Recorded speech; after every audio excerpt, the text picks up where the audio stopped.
Everyone loves an inspiring underdog story, so when a budget team with no Blizzard backing, no Saudi money, upset the best Koreans in the world, it begs the question, how?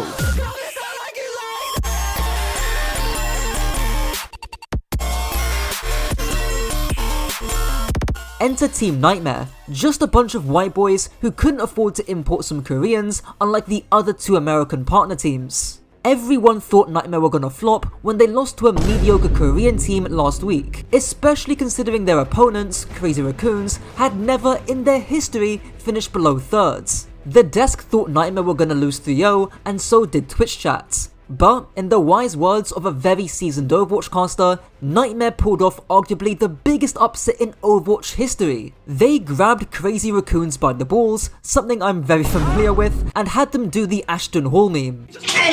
They got it. It's not like they scraped the win either, it was a decisive 3-1 victory. So how did they do it? Let's find out.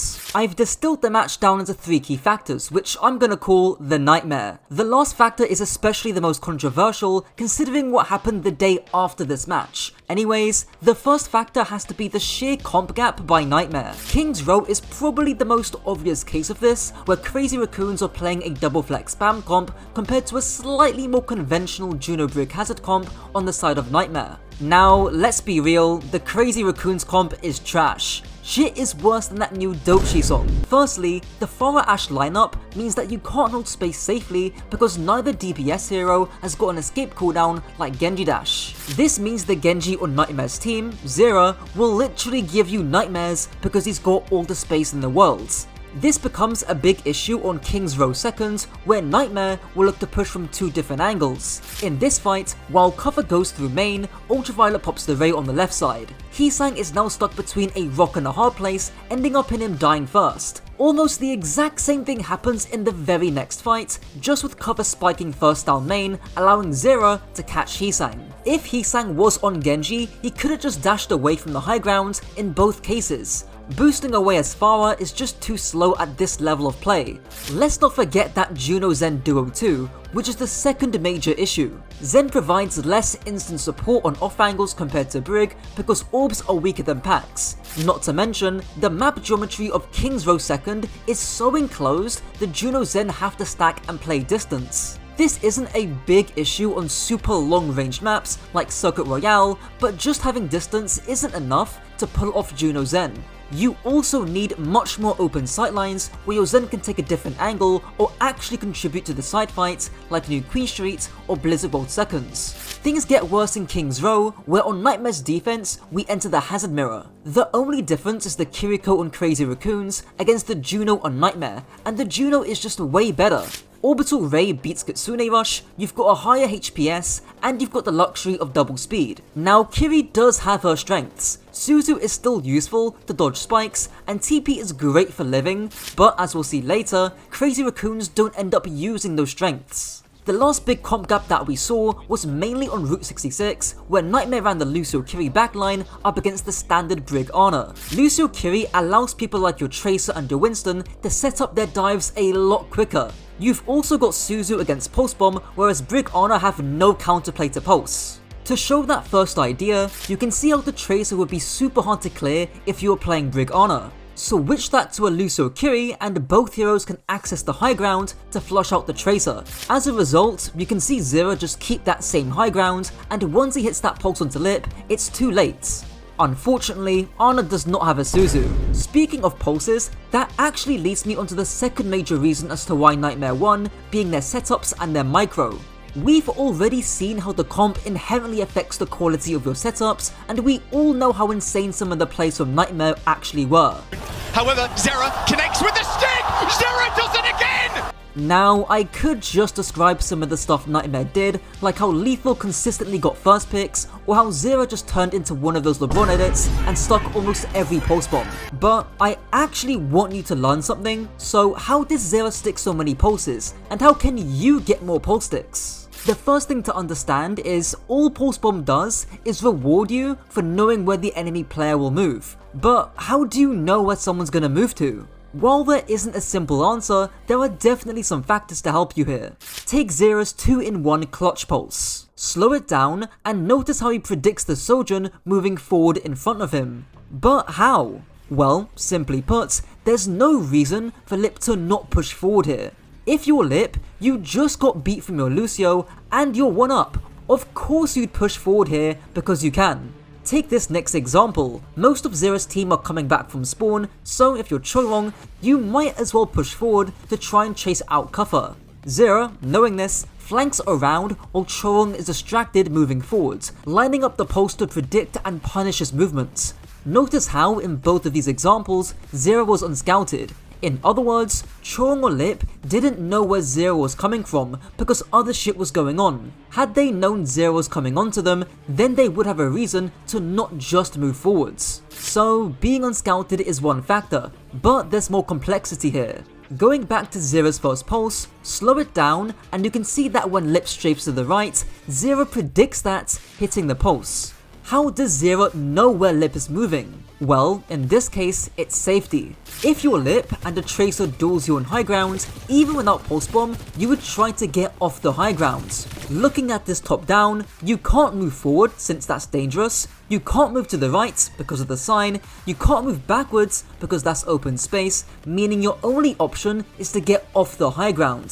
Take this example too. Zera blinks onto the high ground, and while he misses the pulse, the general prediction of where Lip is moving to is still good. Again, Lip only has two options. Either he moves back into the alleyway, which is dangerous because he'll be split, or he moves down to the left, where he's going to be safer because of that cover. Lastly, for good measure, Zera predicts Lip moving forward into the room, hitting the pulse once again. If you're Lip, the only logical place to move forward is into the room because it gives you cover. You might ask, why does Lip move forward at all? Why not just stay where he is? Well, that's because 5 seconds beforehand, Zera marked and forced out Heesang on the flank. In my last video, I talked about how, when you heavily mark the enemy flankers, that forces backline heroes like Cassidy, Sojourn or the supports to walk up in order to help them. That's exactly what happens here, and Zera knows this, so hitting that pulse is light work. Lastly, while obvious, the enemy team don't have many cooldowns to avoid or counter pulse. The big ones are Power Slide like we saw in the first pulse, or Kiriko Suzu like we saw in the last pulse. Look, generic traitor guides will tell you, oh, you can do a 180 pulse bomb and make sure to get used to the blink distances for pulse. But hopefully, what I've just said will actually make you hit more pulses. It's like Hank in Breaking Bad where he says he made up his mind 10 minutes ago. He made up his mind 10 minutes ago. It's the same thing here. Zera already knows where the enemy is gonna move 5 seconds before he even throws the pulse. Of course, this isn't gonna be every case, but the more you can start thinking like Zera, the more you will hit your pulses. By the way, if you're learning something new, check out my coaching on Metafy. Anyways, I haven't got the time to break down every bit of micro from every player, but I have to give credit to Kuffer, Admiral, and everyone else for the performances because they deserve the love too. Now, I would be lying if I said Crazy Raccoons didn't fuck up their setups and micro in a lot of cases. On Kings, notice how on Crazy Raccoon's attack, they're all stacked. This makes it really hard for Heesang to reach anyone safely and actually get his blade off. They make the same mistake on their last fight too, stacking the Genji and Hazard in the Kitsune. What should have happened is that, in the Kitsune, the Hazard dives from main while the Genji flanks either side so they can actually reach some targets. As a result, it's not surprising that Lethal ends up killing Heesang and clutching out the fight. Go to New Queen Street and don't even get me started on how a Nano Visor in Kitsune gets zoned off by a single Winston with Nano Boost. The timing is terrible because Jumbin isn't even set up and the backline is all stacked on top of each other. Not to mention, Jumbin fucks up his micro against the Ana by getting slept and coming from the most predictable angle in history. Chorong and Shu, you ain't getting out of this one either. Chorong missed some especially important whip shots in New Queen Street, allowing cover to do whatever he wants. On Lucio, he also failed to set good TPs for Kiriko. It was just a whole mess. Shu was okay, but still some sleep darts he could have hit. I could go on, but this kinda leads me onto the last factor, which has to be the mental or confidence aspect. It's not a surprise that the team with literally nothing to lose stun-locked the overconfident team who probably thought the game was done after map 1. Some people said losing King's Row was the critical point in the series, but honestly it's probably New Queen Street. At least for King's Row there is some copium. It's Nightmare's map, you're playing a shit comp, and the map was still very close. New Queen Street though had to have been soul crushing. Imagine losing on your map, your ban, your comp, despite having a 50+ meter lead, and you also see 9 somehow at the end. There's this interesting snippet from Elliot Sang about confidence, which I'm gonna play here. It might be true, as Carl Lewis asserts, that without confidence one cannot win. However, it might simply be that without more confidence than the other team or competitor at a critical moment, one will find a way not to win. With that in mind, Crazy Raccoons was that team that found a way not to win at the most critical point in the series.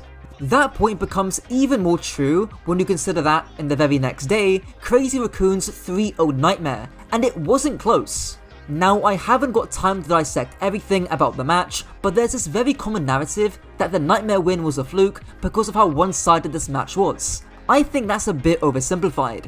Maybe the win was a fluke, but the players weren't. Nightmare proved they belong, even if the day after didn't say otherwise. If anything, it's at least inspiring that we're finally getting new talent into the scene and that every LAN isn't just Korea dominates. Anyways, check this video out here if you enjoyed this one, and check out my coaching on Metafy too. Until next time.